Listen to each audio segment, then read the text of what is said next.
Welcome to the Planning and Development Committee meeting 9th of June 2020. I'd like to start by acknowledging the traditional owners. So I acknowledge the Aboriginal parties whose songlines traverse these lands we meet on today, the Western Waka Waka, Guyabal and Jarrawa peoples, and pay respects to elders past, present and emerging. We have everyone in attendance. There's no apologies or leave of absence. So we go to item number 1. Oh, sorry, I beg your pardon. I'd like to welcome the Mayor, all the councillors, acknowledge my portfolio leader, Councillor Bill Carl, all the staff present, General Manager Stuart Summers, CEO Brian Pidgeon, and the media and everyone watching online.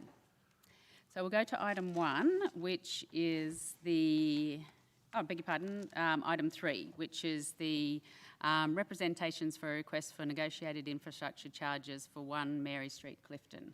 And we have the planner, Peter Swan, who's going to talk to it today. Thank you, Peter. Good morning, councillors, staff and members of the public. The report before you considers representations for a request for a negotiated infrastructure charges notice issued in relation to a development permit for a material change of use for high impact industry at Lot 13, 1 Mary Street, Clifton. You may remember we spent a couple of hours discussing the change representations regarding the decision notice a couple of weeks ago.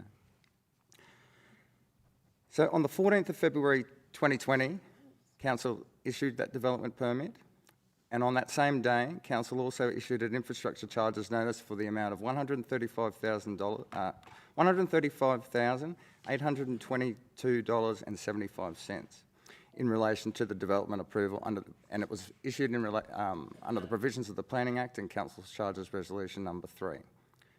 On the 24th of February 2020, the applicant submitted representations regarding the infrastructure charges notice. The applicant's representations may be summarised as follows, and these are the applicant's representations in their words. The use has operated on the site for approximately 24 years and the commencement and operation of the use predates Council's infrastructure charging regime. The applicant has paid all non-development related fees and charges levied on the site to date. The approved development does not generate additional demand on Council's trunk infrastructure networks, and the demand generated by the approved use can be accommodated within existing planned infrastructure. Now, a review of the infrastructure charges notice confirmed that the infrastructure charges were calculated correctly in accordance with Council's Charges Resolution number 3. Accordingly, this report recommends that Council not agree with the applicant's representations. Alternative options for Council's consideration are provided within this report. These options are for a full waiver, a partial waiver, or a deferral of the infrastructure charges levied. These options would be subject to Council and the owner of the land, the subject of the development approval, having entered into an infrastructure agreement reflecting the agreed discounted or deferred amount. It is noted that approved development is eligible to apply for a discount of infrastructure charges under Council Policy 2.32, Temporary Economic Development Incentives for District Townships Policy. Accordingly, the report also recommends that Council discount the infrastructure charges levied in the infrastructure charges notice by the amount applicable under the policy, which is $50,000. Approval of the discount would be subject to compliance with the conditions of the policy. Thank you. Councillors, any questions of the planner? No. So, Peter, can I just clarify, when we talk about the use operating illegally, it's not with intent though, is it? Maybe we can just have a little bit of clarification around that. Councillors, it became apparent when this issue first arose in respect of the use that... Sorry, it's a bit awkward. There's a chair there. The use had commenced 20-something years ago.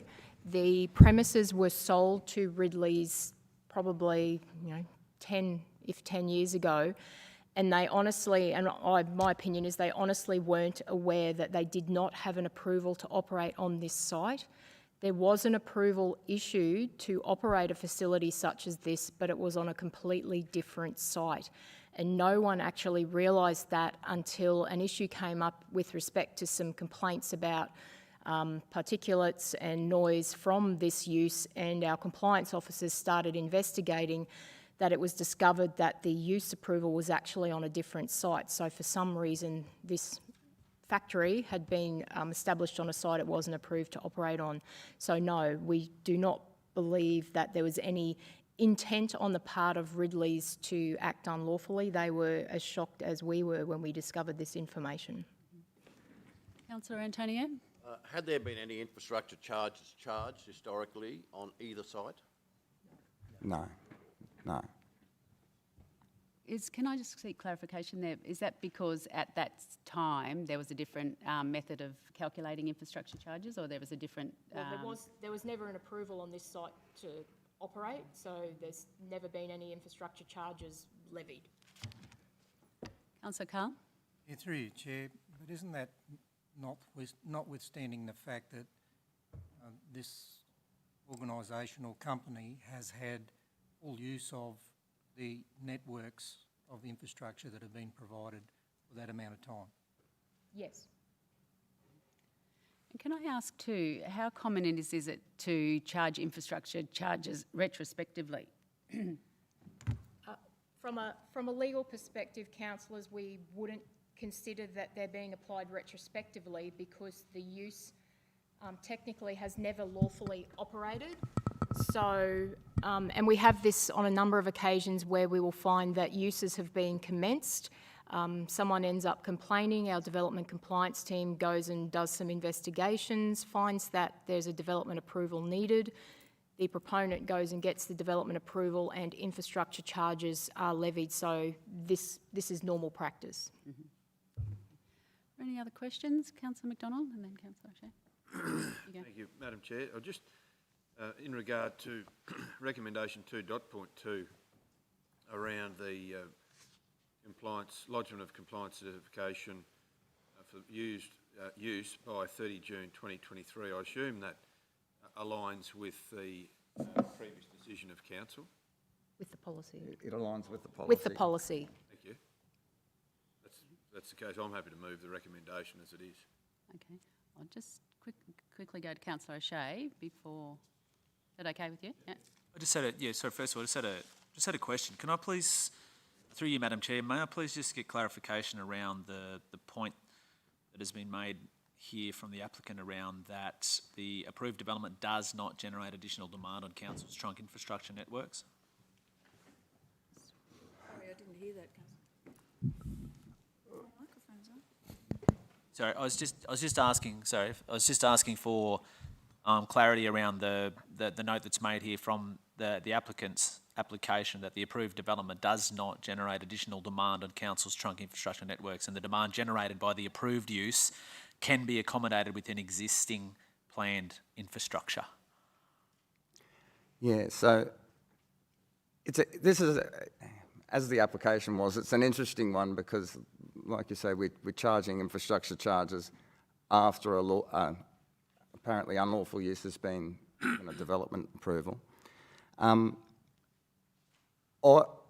So there is that theoretical demand there from the development approval, essentially. The applicant's, in my opinion, the applicant is arguing that because the use is there and it's been there for 24 years, the fact that development approval has been given is not generating an additional demand. I'll just go to Councillor Shine. Thank you. A part of this consideration today is to do with the whether or not the temporary economic development incentives for district township policy is applied. That's correct? Correct. I notice the purpose of that is to encourage economic development in the district townships. Has it ever applied before to an economic development that has been in operation for some time?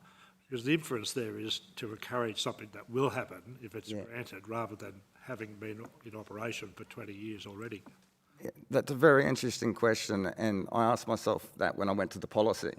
And the policy doesn't discount this type of arrangement, essentially. It just says that development approval has been given. It doesn't say that anything about the use commencing before the development approval or anything like that. So technically it meets the guidelines of the policy. Okay. Are you aware that it's been applied before in that? I'm not aware of such a circumstance. Also, I note that there is a limit of $1 million a year for this implementation of this policy. Do you know where we're at, bearing in mind we've got 2 weeks to go before the end of the financial year? Not off the top of my head, councillors, but we would not have exceeded the $1 million. We'd be nowhere near it. Councillor Carol Taylor. Thank you, Madam Chair. I was just going to mention that, further to Councillor O'Shea's query, this business would have grown and, as we heard the other day, is already exceeding what it has. Well, it's not approval, is it really? But because it stopped and came. But after that, I mean, what they're producing, they're recognising this is very, very important to the district, provides a lot of jobs. I think that, of course, they're going to say that they're not putting any more stress on their network, but they are. They are, since they started, and they have and we want them to be successful. So, because the community then is successful, the agricultural sector is successful. So, actually, we want them to be successful. So, I think these charges are appropriate. So we've had a move of Councillor O'Shea. Yep, sorry. So one more question through you, Madam Chair. Along the lines of that temporary economic development incentives for district townships policy. So, did the applicant apply for that, or this is just something that we've applied to them? No, it's something that I have. They did not apply for it. They made the request through the negotiated infrastructure charges notice provisions in the Planning Act. But in considering that request, it came to my attention that the policy was applicable and they were eligible under the policy, so I tied that into the recommendation. Thank you. So, Councillor Carol Taylor. Thank you, Madam Chair, but that's exactly what the policy is for, to encourage development that's going to provide jobs in small communities. That's exactly what the policy is there for. So I think that it's an appropriate use of that incentive. So Councillor McDonald has moved the recommendation as per the officer's recommendation. Do I have a seconder? Councillor Summerfield. All those in favour? It's 1, 2, 3, 4. 1, 2, 3, 4, 5, 6, 7. That's carried. Okay. We move on to item number 4, which is the review of Council Policy 2.44, discounting or waiver of council development application fees. We have Matthew Coleman here to speak to it.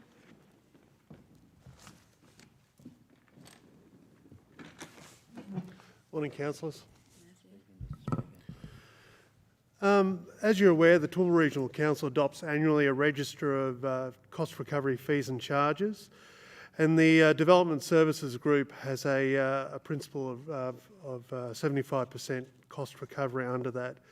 Having said that, Council often receives requests for discounts and waivers of application fees from all types of charitable, community, welfare, emergency services and sporting organisations. There's a history with regards to this policy. This is potentially the 4th version of it. The first version was adopted on the 1st of July 2014. The second version was adopted in 16th of December 2014. That short period was basically reviewed to clarify specific exclusions regarding school, religious institutions and hospitals, which had some crossover with regards to charitable and non-profit status. The third version, based on version 2, was adopted on the 1st of September 2016 and ran through to the 2020 quadrennial elections held on 28th of March, which we're all aware of. And that version 3 is down as the first attachment to the report. In version 3, some of the discounts and waivers that were provided were for community or welfare-based not-for-profit organisations. They were eligible for 100% discount or waiver up to a maximum of $10,000. That same waiver also applied to charitable organisations and emergency services. Sports and recreational organisations were eligible up to 50%, up to a total of $10,000 as well. The definition of religious institutions and schools were not eligible for a discount. The discounts and waivers would be granted under this policy and have been granted on a first-in, first basis up to a maximum cap. And those caps are expressed in the policy as $130,000 in total per annum. The discount waivers are intended to apply to development application fees, that is planning, building, engineering and plumbing, with a number of exceptions. They didn't apply to private certification fees, negotiated decisions and negotiated ICNs, etc. And also the institutions had to be able to demonstrate their eligibility under the policy for receiving the discount. There's been 6 financial years for which this policy has been applied, and some review of it has been undertaken prior to putting this policy or revised policy forward to council. Some of the things that are outlined that came out of that were interesting is that over those 6 financial years, the total discounts and waivers granted totaled, and these are all specified in the report. I might round them a little bit so it's a bit easier rather than reading out a jumble of numbers. Approximately $430,000 were discounted over those 6 years. The average annual discounts for waivers and grants came to $71,600 per annum. The total fees paid, that is the components of applications where there was a gap between what was discounted and what they had to pay. For example, the application fee may have exceeded the cap, or they may have only been eligible for, say, a 50% discount, was $245,000 over that 6 years. The average annual fees paid were around about $41,000. So that gives you an idea of what the actual discounts were and what the gaps were. Now, having said that, when we talk about that exceedance, where they go over the caps, there are only 12 requests that exceeded that maximum amount of $10,000 across that 6 financial years, and that represented $188,000 of the 245. And of those, the 3 largest exceedances were 152. So you can see there were some big applications that came in that the cap came to 10,000, and then the amount over the top of that was paid by the applicant. So to put it in context, about 89.7% of the requests that were given were below the $10,000 cap, so a substantial proportion were below that. And to give you some idea of the number of waivers requested over those 6 years, there were 117 discounts or waivers granted over 6 years. 60 of those related to planning fees. An average cost of that is about $3,200. 6 of those applied to engineering at an average of $3,200. 31 building application requests were granted, and that was an average of $815 per those granted, and 20 plumbing fee waivers or discounts were issued over those 6 years, and that was an average of about $2,700. So also to add to that, the annual maximum value, that is that $130,000 for any financial year, was not exceeded in any of those years in the past. To put it in context, what is being proposed in the version 4, which is attached, there is a tracked version and a final version in attachment 2 and attachment 3 respectively, is based on the same applicable organisations, the same discounts and waivers, and the same maximum amounts per application. What has changed from version 3 is updating the inclusion of the Planning Act 2016 terminology, the inclusion of exemption certificates, which is a new type of application that's been included under the Planning Act, also reflecting the amended branch structures and also new relevance dates and currency period for the policy. So that's the intent of the changes that are proposed in version 4. It's also, just to put into the recommendation, is that version 4 be adopted, it to be reviewed annually, and to be basically extended up until the next quadrennial election in 2024, and quarterly reports presented to council to the extent and value of the discounts of any development application discounts and waivers that are granted. Are there any questions or anyone who can repeat those figures? Nobody? That's just to give some context behind it. Thank you, Matthew. It was a very extensive report. Fantastic. Councillor Summerfield, Councillor McDonald. Thank you. Thanks, Matt. That was a great report. On page 4 of 6 of the policy, the table there outlining the organisations and the discount and maximum amount, I think sport and rec have 50% and yet it's $10,000. I wasn't involved in the preparation of the previous ones, but my understanding from discussions was that particularly with regards to sport and rec, and also looking at the schools and religious institutions, was based on what practices were being undertaken in other local authorities. It was reflecting those provisions. To answer your question, Councillor Summerfield, yeah? Thank you. Councillor McDonald? Yeah, thanks, Madam Chair. I just wanted to double check that the new $15,000 maximum total for building appliance, which is the new area, Heritage and Architecture branch, and taking that from the 100,000, keeping in mind we've been well under in some areas. The area of plumbing, engineering and plumbing going into 4.63 is an area I'm not too sure whether 30,000 the breakup is correct in regard to the plumbing. The average plumbing, I thought you said, Matthew, was at 2,700. The average plumbing, it was, on average it was 2,736. Yep. There were 20 of those, was there? That's the size of the discount on average, not the total discount. Okay. So the average one that we received was 2,700. The total was higher than that. Just let me have a quick squeeze, because I did have a look at the actual plumbing, building, engineering and planning breakdowns to see that they did fit under those reallocated caps.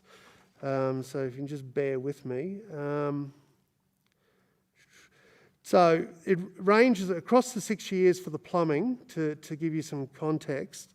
It ranges from the lowest year that we had, there was only $2,000 worth of discounts given 1 year, but it did range all the way up to that there were $19,000 worth of plumbing discounts given in 16-17.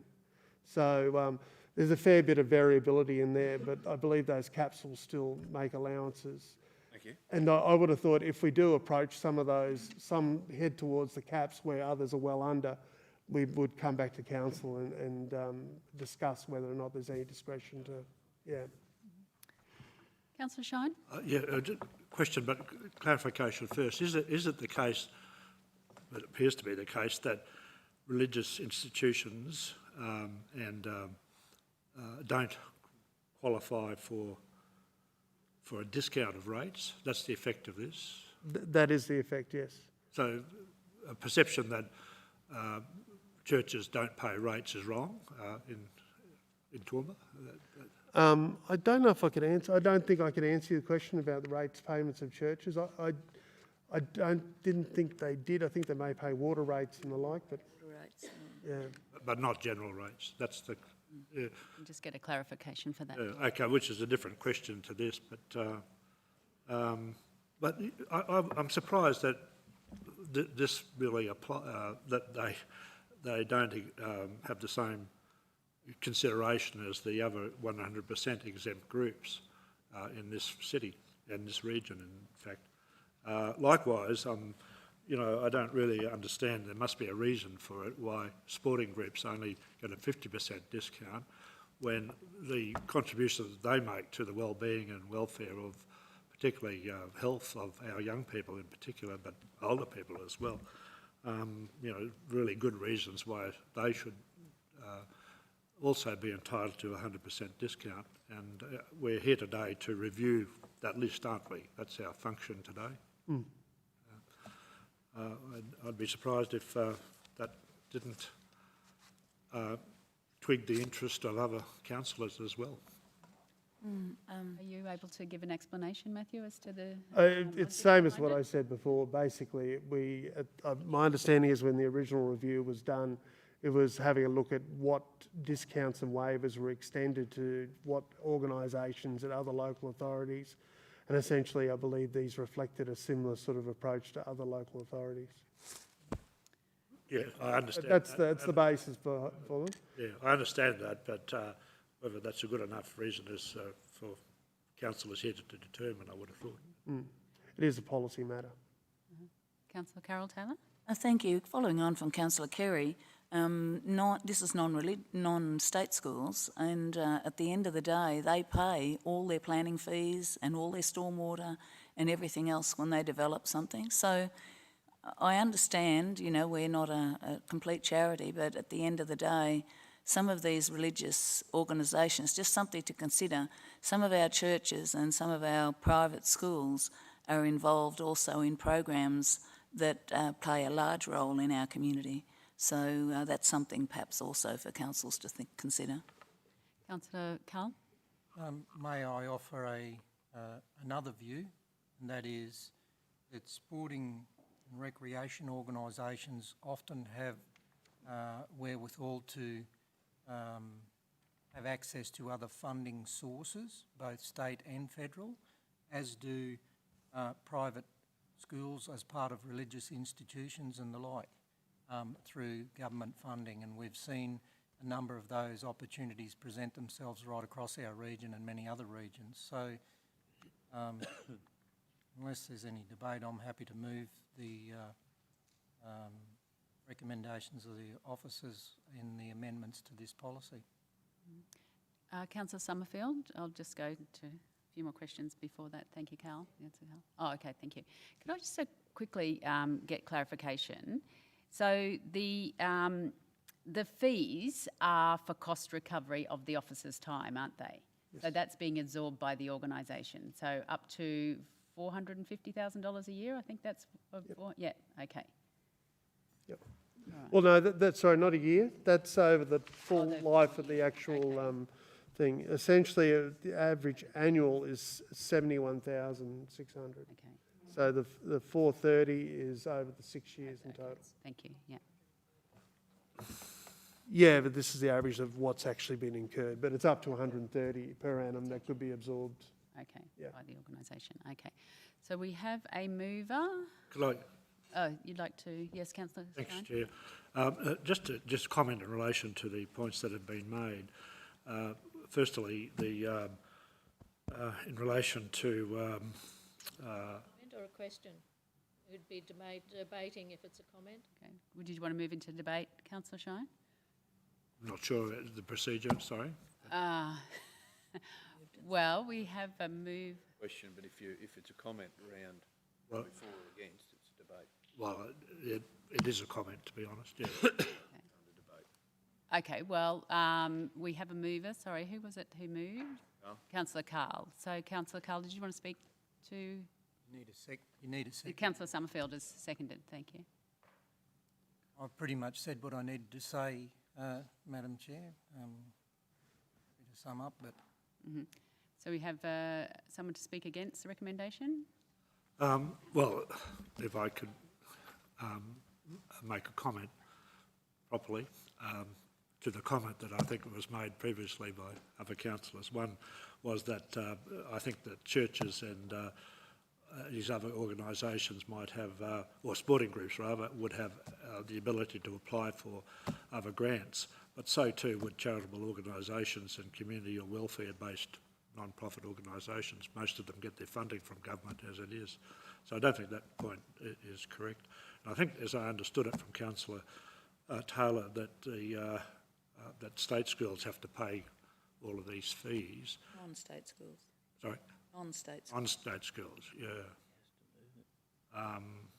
Which is another reason perhaps why they should be granted, in my view, the same privilege as the charitable organisations, etc., as mentioned in the table.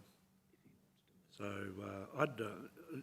I would have preferred to see a review of this in the light of the contributions that both those types of institutions and the sporting institutions that I referred to, I think deserve a better treatment from council. So, Councillor Shine, are you foreshadowing that you might like to move an alternative recommendation? I would oppose the motion for recommendation to be accepted, if there is one. Have you got an alternate motion, though, to suggest 100% to sporting organisations? Yeah, well, I would, in the alternative, move that sporting or recreational organisations also have the benefit or be granted the benefit of 100% discount, as with religious institutions and schools. Okay, so you're foreshadowing that you'll move that if, depending on what happens with the vote here? Yeah. Yep, okay. So, Councillor Summerfield, sorry. Just get clarification there, please. So whilst it says 50%, it also still says $10,000. So can you clarify what the difference is between 100% and $10,000 and 50% and $10,000? Yeah. If I just, on the question to the councillor, it means that, for example, if I were to make an application and the application fee for it was $10,000, if I've got 100% there, I can have the whole of that amount waived. If it says 50%, I can only get $5,000. So to go up to the $10,000 limit, if you're a sporting organisation, it had to be $20,000 worth of application fees that'd be applicable. So we're in the debate. Do I have another speaker for the motion? No? So we'll put... speak against? not if there's not a speaker for, so perhaps we'll put it to the vote. So the... Sorry, sum up, Councillor Carl. Thank you, Chair. All valid points. However, I feel that given the quantum of, for those of us who've been around the table a while and understand and appreciate the quantum of funding to the size of some of these organisations and the accessibility they have as opposed to a small not-for-profit charitable organisation that very much operates on a competitive round of funding against many, many others. I've experienced my time sitting here non-competitive funding rounds given to schools, both state, private, and those attached to religious organisations. So I'd suggest the quantum and the accessibility is the reason why I'm happy to move the recommendation as opposed to some of the other types of organisations mentioned here. So that's it. Okay, thank you. So we have a mover and a seconder. The recommendation is before you. Can I have all those in favour? So it's 1, 2, 3, 4, 5. That's right, isn't it? 1, 2, 3, 4, 5. So the recommendation is, the motion is lost. Councillor Shine, you would like to move an alternative? I would like to move that the sporting or recreational organisations, religious institutions and schools be entitled to the discount waiver of 100%. You right with that, Wendy?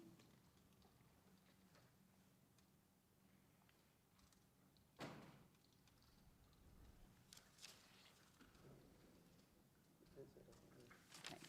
So, Councillor, yes, Matthew. If I could just add to that, I suspect what you're intending to do, you probably need to say up to $10,000, because I can give them 100% on $0. I've got no problem with that. So we need to include that as well. Okay. You're happy to include that, Councillor? If I may Yes. add those words, up to $10,000, please. Thank you, Matthew. So we have an alternative recommendation. We have a seconder. Councillor Von Hoff. Question? Question, Councillor Carl. Yes, through you, Chair. Officers, do we have any information regarding the quantum of funds accessed by schools or supporting associations and what that likely impact to council's budget, I'd suggest that this move will be way in excess of an average of 71,000 per year. Do we have any likely impacts of that or quantified amounts? No, we don't have at hand any values over the last 6 years that we might have received application fees for those type of applications. As you're saying, the average has been 71,000, which leaves a little bit of leeway, I guess, up to the 130 that we're talking about. But it could push up against some of those things comparatively. Can't tell you at the moment because I don't have the figures in front of us. One thing that is notable that's been coming through over the last probably 6 months more than anything else, that some of the larger private schools in particular are seeking designations under the ministerial designations, which basically takes them out of our application process anyway. So essentially they're getting approvals through the State Department that give them a set of ground rules that they can develop with over a period of time that takes them out of the council's assessment process. So I think we've had about 2 or 3 of those in the last 6 months. So that's an interesting development that might negate some of these things anyway, to be honest, in that specific sector. And Matthew, I mean, it's capped, so, I mean, it's on a first in, first served basis, isn't it? So Yeah. it's not really going to have any financial implications for the council, is it? Yeah, it just will be the question of Whether when it we gets get to the that total, cap yeah. and someone runs out. I suspect, we'll probably be back here talking to you guys. Okay, Councillor Von Hoff, did you have a question? Thanks, Madam Chair. I just actually wanted to add that the amendment needs to include the words "and schools." At the moment, we just address the sporting and organisations, religious institutions, but schools isn't in there at the moment. Was that your intent, Councillor Shine? Yeah. Can I just raise one question might need a little bit of thought before we proceed just straight with schools? I have to have a look at the definition we've got here for schools. Schools these days in the highly deregulated markets that we operate in may also include private commercial entities beyond what we consider the usual not-for-profit schools and state schools as well, whether or not that's what we're talking about when we have, say, for example, a trades training school that wants to teach people how to drive forklifts and trucks and the like coming in, whether we're extending the discount to them. But can we have, I might have to have a quick look at the definition that we've got. Danielle, were you wanting to make a comment about that? Well, the definition of school means, can I have the microphone, please, Matt? You can indeed.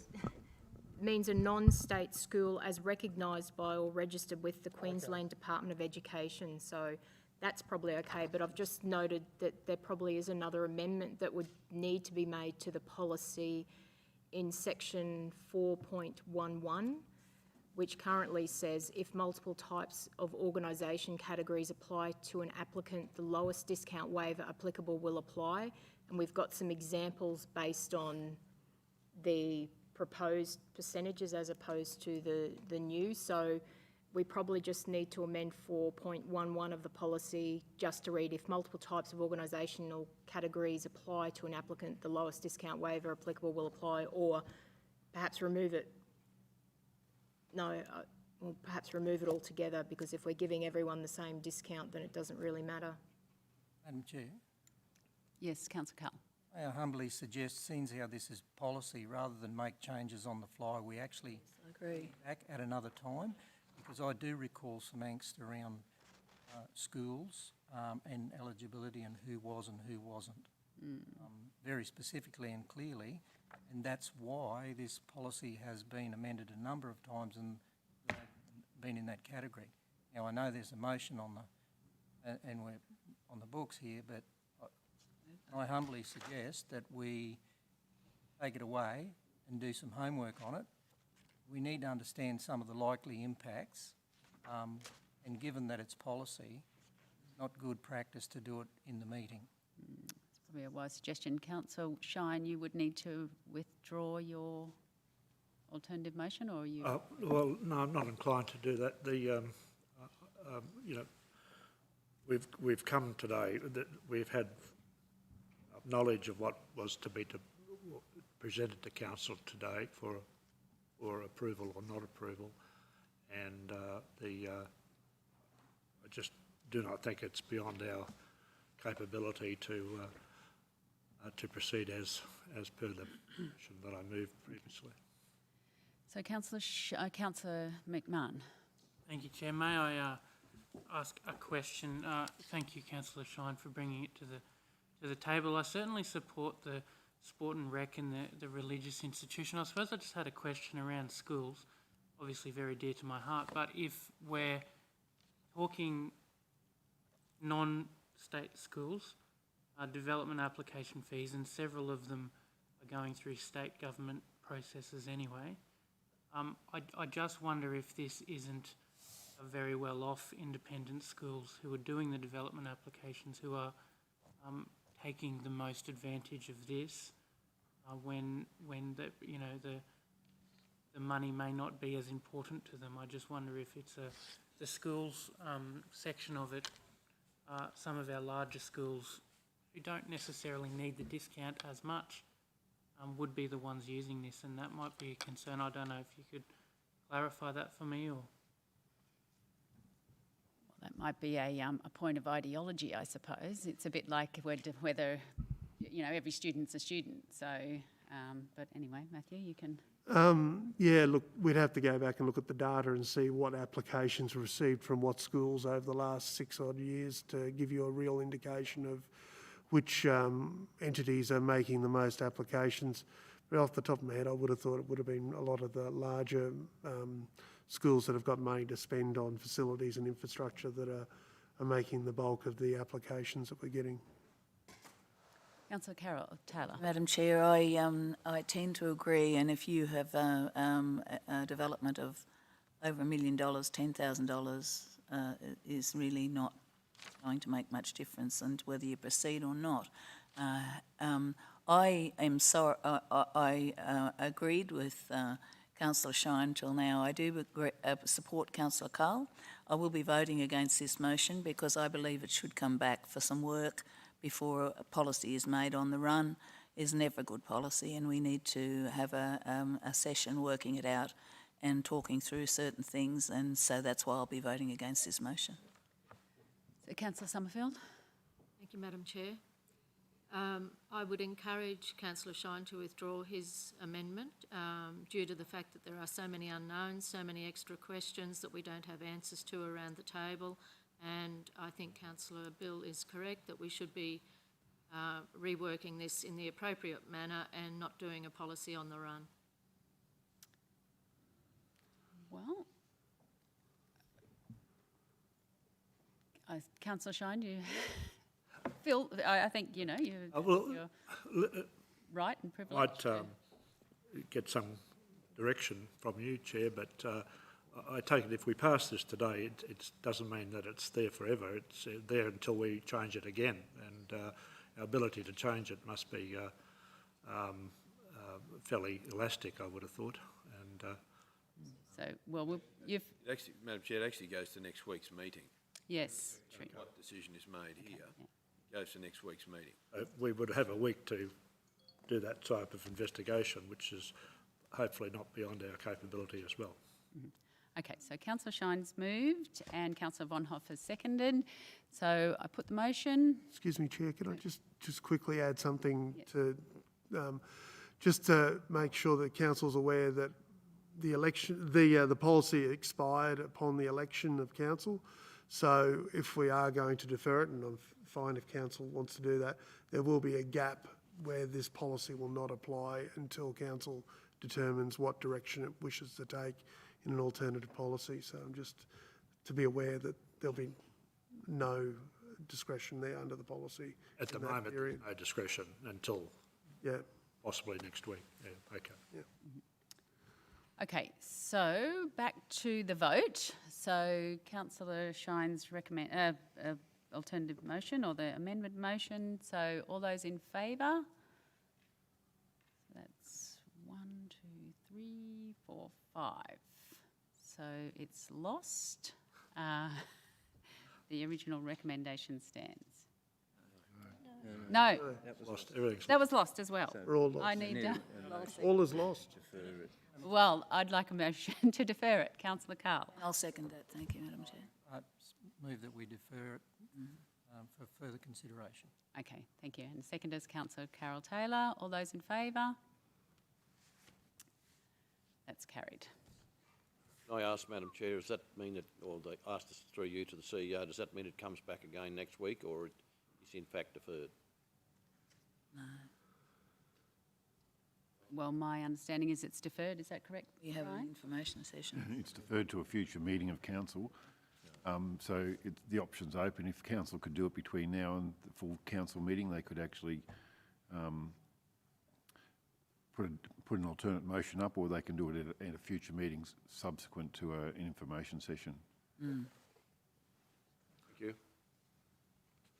Okay. Okay, I'll see you later on then. Thank you, Matthew. So we move to item 5, which is the Development Assessment Regional Development Applications Report. And General Manager Mr Summers is going to talk to us today. Thank you, Madam Chair. Good morning, councillors. Just very quickly, the month of April saw 55 new dwellings and 8 new units approved, which was 15 more than in March for houses, and there were 23 units rather than 8 in April. There were 23 in March approved. Basically, the total number of building applications approved for dwelling extensions units and Class 2 to 9 applications during the month of April was 194, which is down from the 210 in March. And the combined value of approved building applications during the month, interestingly, were 38,414,000 compared to 30,181,000.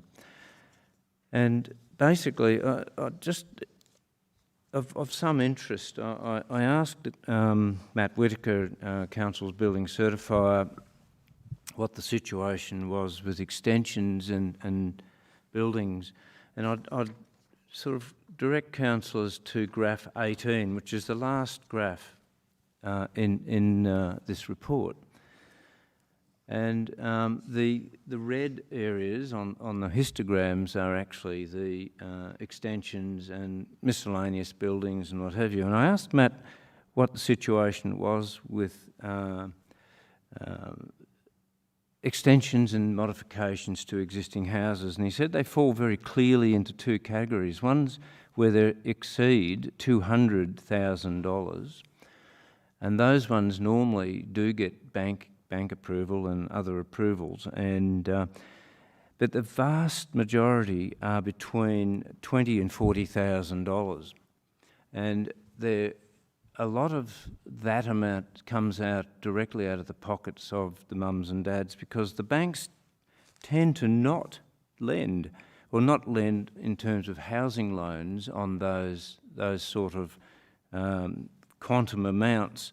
So it's quite interesting because Matt was saying that, you know, of 20 or 30 applications over the last few months, of the $20,000 to $40,000, the smaller level applications, a number of them, quite a few of them, up to about 50% fell over because they couldn't get finance from the bank for those smaller amounts. So very interesting what's happening out there at the moment, and maybe that could change with the federal government initiative, but we, I think, have to sit and wait and see what happens. But it is interesting, that graph.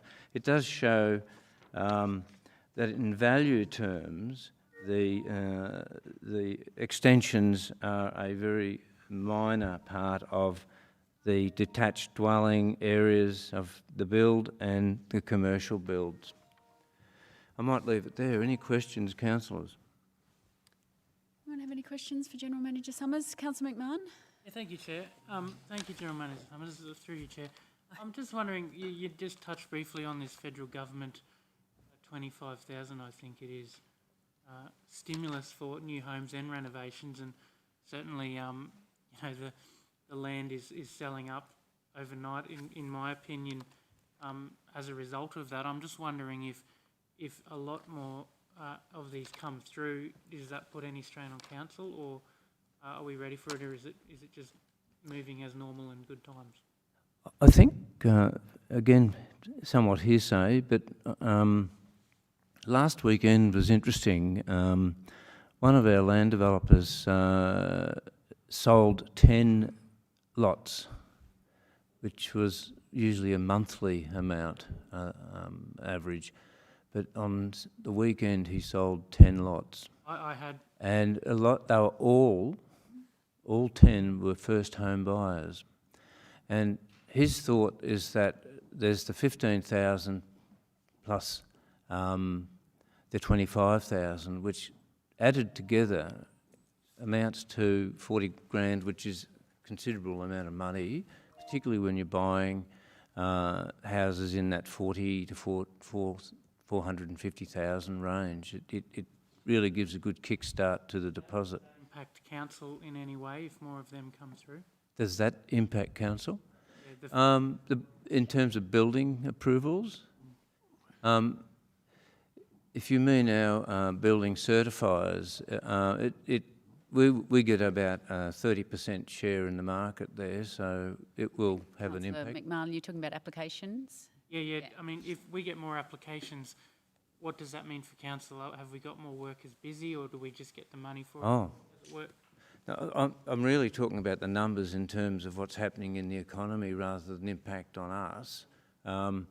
Yep, I mean, we have plenty of capacity at the moment, if I can put it that way, in terms of building and planning to some degree. Numbers are down. The scale of development is somewhat diminished.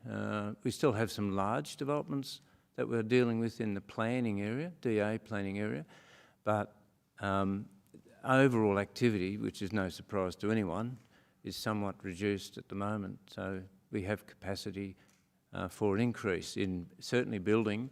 It'd be lovely to see. I'm not sure. I tried to gauge what was happening with other land developers over the weekend, but I'm still waiting for a couple of phone calls just to find out whether that particular example has been replicated across the region. Because it's very interesting, and it is really interesting that it's first home buyers. They've obviously come back into the market as a result of the federal government announcement. But as you said, it's the combination really of the state incentive as well. Oh, absolutely. Yep. Because I think State 15 and the government, federal government 25. Yep. As anecdotal, my findings, anecdotally said the same thing, that blocks were selling or elements were going crazy on the weekend just gone, so. Yep. Good thing. And it's great. I mean, if lots are selling, that means that builders are going to be getting jobs. Councillor Shine, did you have a question? Just looking at the graph, I think it's 4.0, lot production. There's a huge spike in October 2019, similar to huge spikes over the previous years as well. But what can you put that down to, in reflection? October 2019. Oh, why was that a big month? Yeah. That would have been probably one approval, a major approval of... Of a subdivision. Yeah, these are lots sealed, and there are, I think, a number of developments that had lots sealed at that stage. And what normally happens is you find, if you go to the graph on the next page, or even if you go to the histograms that go back to July. Which 1990. Which graph is that, Stuart? That it doesn't have a number actually. Interesting enough. The next graph on from. Okay, yeah. On from graph 4. Yep. Lot of You'll see how there are peaks. Yep. Every 6 months or so, in terms of sealing. So what's happening obviously is developers are sealing the plans, issuing titles, selling the titles they're being built on, they're selling those lots, then they're going back, and whilst they're constructing additional roads and sewers and drains, and then getting the next lot sealed. So we tend to get peaks, and you can see the pattern of peaks going right back. I understand. So it's not lots, it's the plan that is sealed, which could comprise many lots. That's right, yep. If I might, just another question, if I might, Chair. It refers to temporary incentive policy applications in the report. What are they, temporary incentive policy applications? On page 69 of the...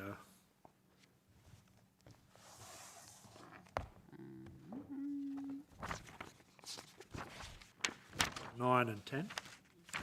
What page are you on, Councillor Shine? Well, it's items 9 and 10 on that report. I'm on page 69 of... Board book? Oh, in the districts? Where's that in here? Broad book. 69 of board.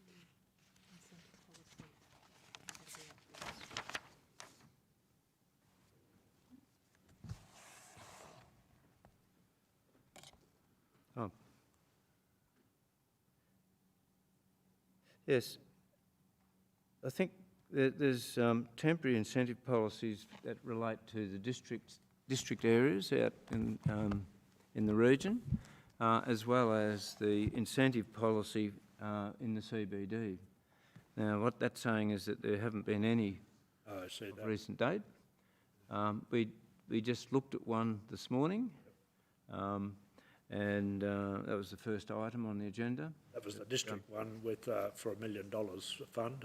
What is there a similar one for the CBD as well? Is there? Yes, there is a similar one for the CBD, and yeah, there's a maximum of $3 million on that one, and up to an individual max of $1 million towards an incentive to build. You might just quickly explain the criteria for that one for the new councillors and the old ones too. The criteria is that they're developing within the CBD and hopefully assembling 2 or more lots to do that, because one of the issues we have in the CBD is that there is a multitude of quite small allotments. And so in terms of incentivising development, and to this point in time, that and a couple of other factors have tended to restrict redevelopment or rebuilding activity in the CBD. So this incentive is there to... there's also an aspect of if they're retaining or reusing, remodelling a heritage or a character building in the CBD that has been earmarked for being kept. So that will gain an incentive. But principally it's about incentivising developers to come in, buy a number of lots in the CBD and redevelop within the CBD. The city one was the subject of some discussion, if not controversy, a year or so ago, I think. It's probably better known than the district one, and I was just wondering whether we could promote that district one somewhat better to encourage economic development in the country areas. Yes. It probably could be promoted a little better.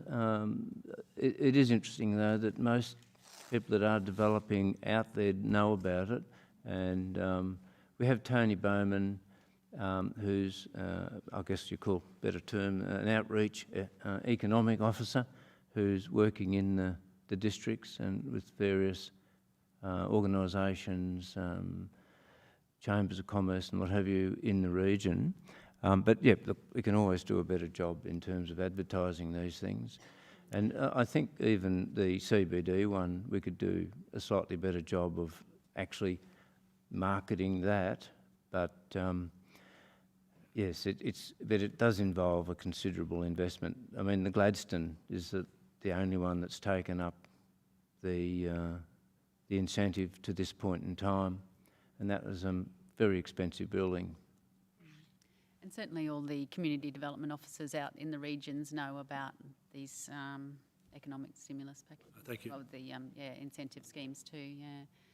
So can I have someone move the acceptance of the report? Oh, sorry, Councillor Summerfield, yeah. Sorry. Madam Chair. Just going to graph 12, if I could, Stuart, I noticed that April last year compared to April this year is very, very similar, which is interesting given the current circumstances we're in, I thought. I actually didn't pick up the last part of your question, but... Sorry, April last year, Yep. that graph is quite comparable to this month, or April this year. And I find that really interesting given the circumstances that we're under. Yes, quite right. Yep.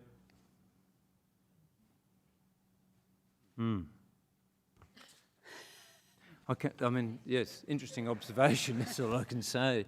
It is the same. I'm not sure that we could draw too much from that other than the fact that, yeah, they are the same. Would they be approvals that had already sort of been in the pipeline, I guess, before the impacts of COVID? Possibly.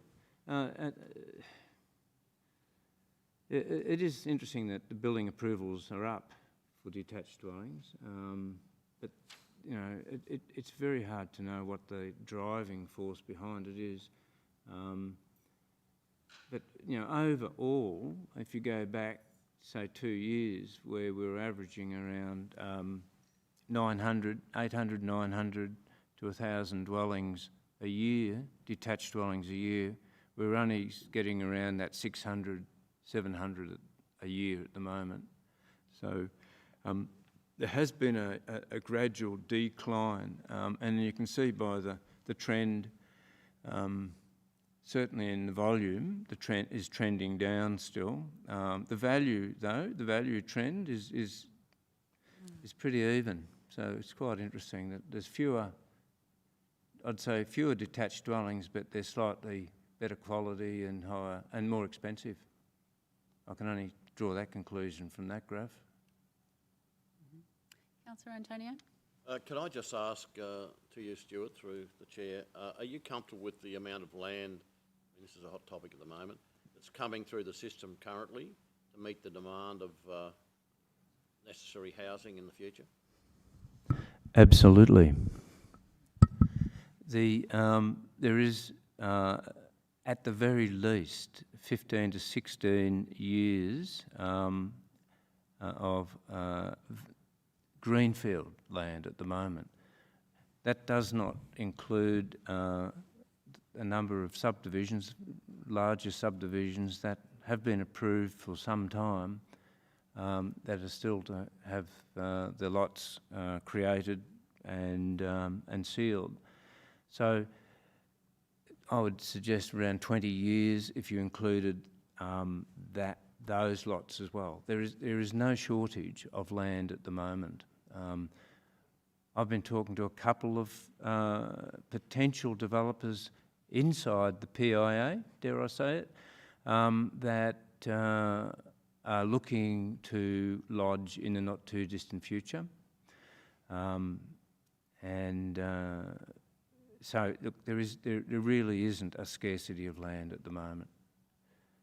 We'll be certainly doing another study, a further investigation into that as part of the new planning scheme and the future growth strategy for the region, where we'll just, we do continue to monitor to that, and also the state government continues to monitor the situation, particularly in terms of vacant lots, lots that are approved, lots that are sealed and not yet built on.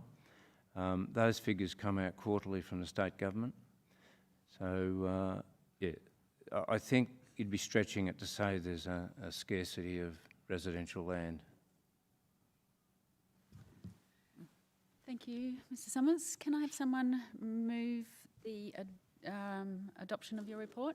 Councillor Carl. Councillor McMahon seconds. All those in favour? Thank you. We're going to adjourn the meeting. Can I have someone, we move into adjournment? Councillor McDonald, Councillor O'Shea. All those in favour?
Everybody, and welcome to the Water and Waste Committee meeting for the Toowoomba Regional Council.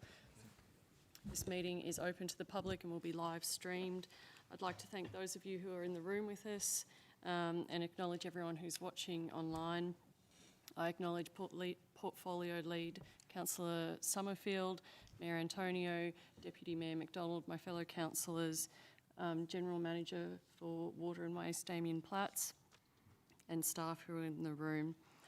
I acknowledge the Aboriginal parties whose song lines traverse these lands we meet on today. The Western Waka, Guyabal and Jawa peoples, and pay respects to their elders past, present and emerging. We have no apologies or leave of absence today. We have one item on the agenda, which is actually item number 3 in board books. That's the amendments to the 2020-21 Register of Fees and Charges for Waste Services. We have Manager Waste Services, Matthew Torr, here to talk to us about that today. So I might hand over to Matt then at this point. Thank you, Chair. Good morning, councillors. In March 2020, Council adopted the Register of Fees and Charges for the 2020-2021 financial year. The waste services related fees and charges included a proposed waste levy increase of $5 per tonne plus GST. The state has recently advised that the levy increase will be deferred for a period of 6 months until the 1st of January 2021, and this is being done as a stimulus measure to help businesses through the current pandemic. The report before Council today seeks to amend our Register of Fees and Charges to ensure that this waste levy deferment is included in the fees. In total, there are 22 fees and charges that require amendment, and the amendments are recommended for adoption to ensure that cost recovery is appropriate. Right, so we've got the recommendations there before us in 2 parts. I have some questions here. Councillor O'Hara Sullivan. Chair, how often do people get rid of dead animals? It's relatively common in our regional areas, people bringing farm animals to waste facilities. At our major facility in town, it's less common. Most people use veterinary services to get rid of their animals, but we do receive them. As you may recall that truck incident midway through last year where we had on James Street, we had an unfortunate rollover. We got the phone call about 9 o'clock at night and we reopened the landfill at Bedford Street for a special burial. From memory, Matt, I think there was 12 or 16 animals, something of that order. And we can handle that sort of magnitude. When it gets over much more than that, it becomes a bit of a problem in the landfill with special burials. Can I just have a follow-up? Thank you. Not that I want to dwell on it, but is there problems with toxicology and that sort of thing? Is there a problem with toxicology and that sort of thing? So we manage the process as a special burial, similar to the way we treat contaminated soil or any other regulated waste. So that includes having a machine on site so that we bury the animal directly. There's no contact with humans and it's covered immediately, so that mitigates any concerns. Any other quick, Councillor Shine? Clarification, if I could. According to the report, operators of landfill pay the levy. The Toowoomba Regional Council is an operator of many landfills, so it pays the levy. And this is what we're doing today, is passing on or reviewing the passing on of that to those various categories, as mentioned in the schedule, none of which are ordinary residents going to the waste facilities. Is that right? That is correct, Councillor Shine, yes. So the state government provides a prepayment which funds the levy portion of domestic waste. So at this point in time, domestic residents, there's no levy component in our fees. It only applies to commercial charges. Okay, thank you. Councillor O'Hara-Sullivan? Councillor Shine's question. Weren't we paid an advance fee from the state government? Did that include the increase, the levy? Was that included or calibrated into that? So we haven't. We have received one prepayment, and that was in at the start of the 2019-20 financial year. These changes only come into effect from the 1st of July, and we haven't received any payment for next financial year as yet. That will be received in July. So effectively, the prepayment that we receive for next year will incorporate this levy deferment. Okay. We haven't received the money yet. Councillor Summerfield? Thank you. So Councillor Summerfield moves in favour of the motion. Do I have a seconder? Councillor Carl. All in favour? Motion is carried without dissent. Excuse me, Madam Chair. Before you close, could I recommend or make a recommendation that this report actually go into finance and business strategy for the ordinary meeting, please? Because it's actually a finance and business strategy business. Thank you, Councillor Summerfield. I think that's something that we sort of have discussed. Is that possible through you, Brian? We can't change the record of the meeting today, so it'll be under this committee here. But obviously it's a council decision, so in future we'll just make sure that all fees and charge matters are actually considered through the Finance and Business Strategy Committee. And the subject matter experts can actually talk to that, but within that committee. Thank you. Okay. Nothing further? That's it. Thank you.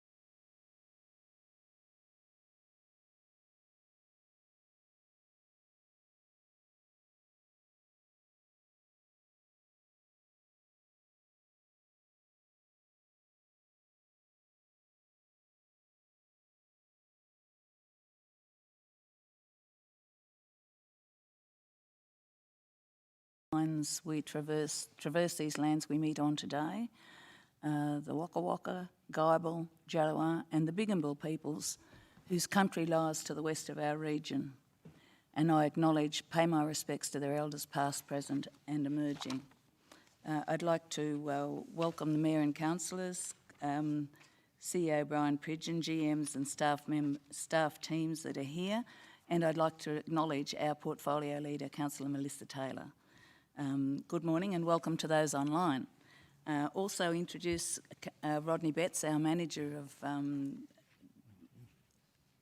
Transport and Drainage Planning. I just had a little mental block there.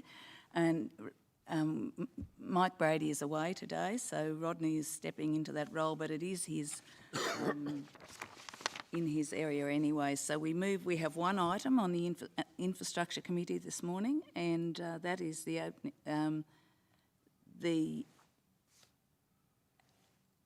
and it's a confidential item, so I do apologise to everyone.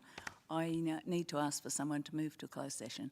Councillor Rebecca Bonhoff and Councillor Tim McMahon seconds, and those in favour? It's carried. Thank you.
back on.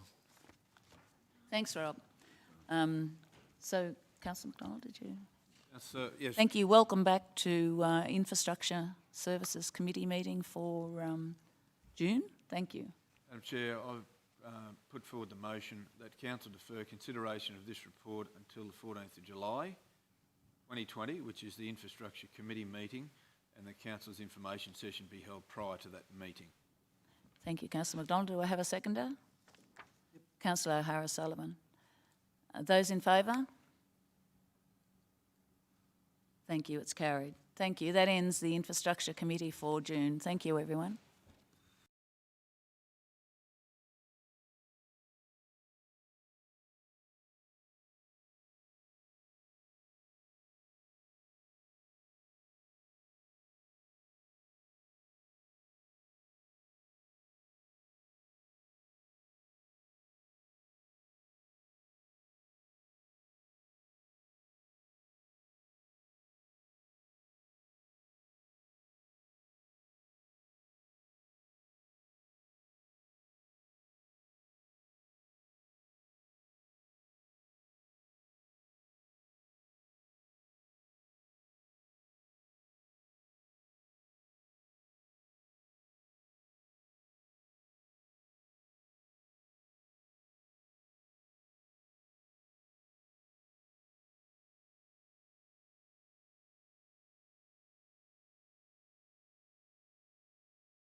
Welcome back, everybody. I need someone to move that we go into confidential session.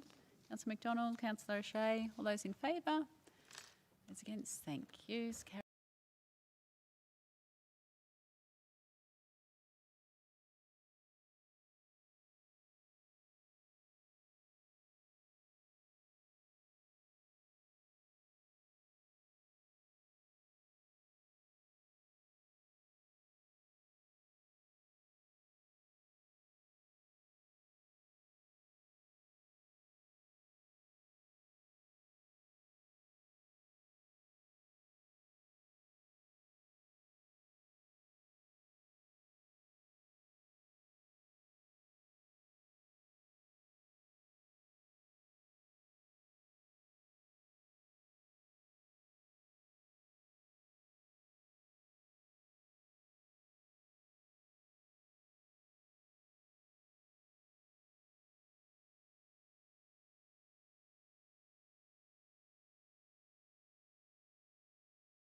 Thank you. Just I need to move it to come out of confidential. That was Councillor Taylor, wasn't it? And Councillor Antonio. Thank you. All those in favour? Thank you. So item number 7, the Planning and Environment Court appeals and compensation claims for May 2020. Do I have a mover for that? Councillor Carroll Taylor and Councillor Antonio. All those in favour? It's carried. Item number 8, the regional enforcement actions for May 2020. Madam Chair, just in regard to item 8, I have a declaration of conflict of interest.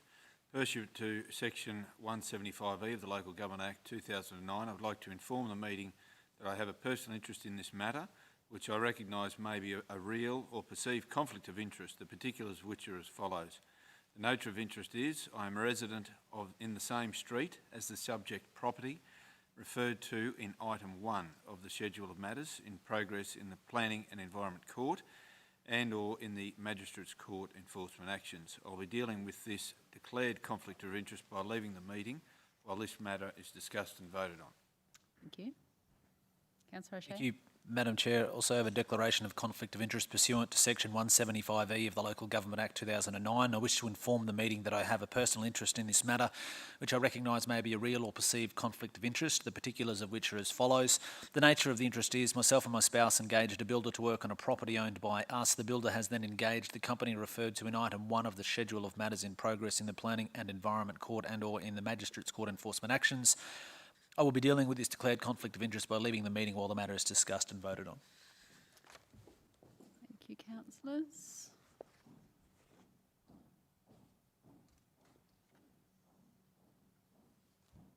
Can I have someone move recommendation number 1 with the exception of the items declared by the 2 councillors?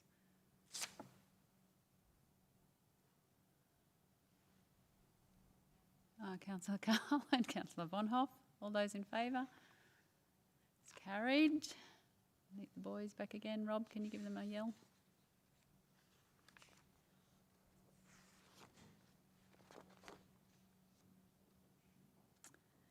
And can I have someone please move that we accept recommendation 2, which is a balance of the report?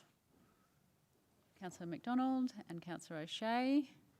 All those in favour? It's carried. That brings to a close the Planning and Development Committee meeting. Thank you, everyone.